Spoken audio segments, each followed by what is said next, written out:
حضرت طلحہ بن عبیداللہ نے فرمایا، ایک آدمی نجد کے علاقے سے رسول اللہ صلی اللہ علیہ وسلم کی خدمت میں حاضر ہوا۔ اس کے سر کے بال بکھرے ہوئے تھے، اس کی آواز کی بنبناہٹ تو سنائی دیتی تھی مگر اس کی بات سمجھ میں نہیں آتی تھی۔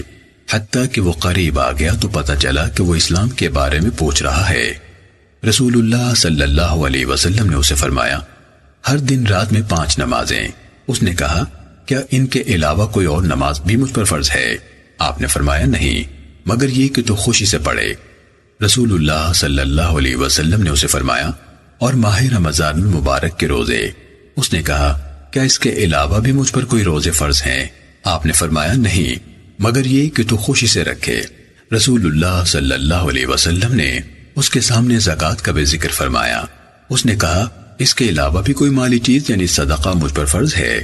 آپ نے فرمایا، نہیں، الا یہ کہ تو نفل صدقہ کرے۔ وہ آدمی واپس جانے لگا تو کہہ رہا تھا، میں نہ اس سے زیادہ کروں گا نہ کم۔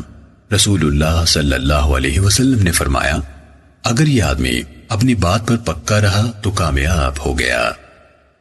سنن نسائی حدیث نمبر 5031۔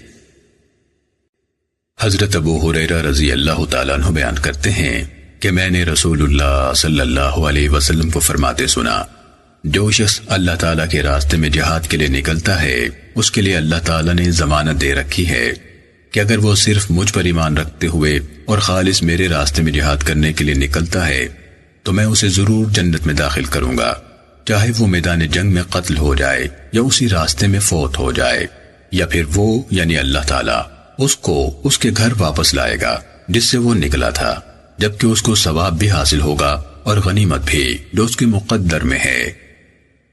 سنن نسائی حدیث نمبر 5032۔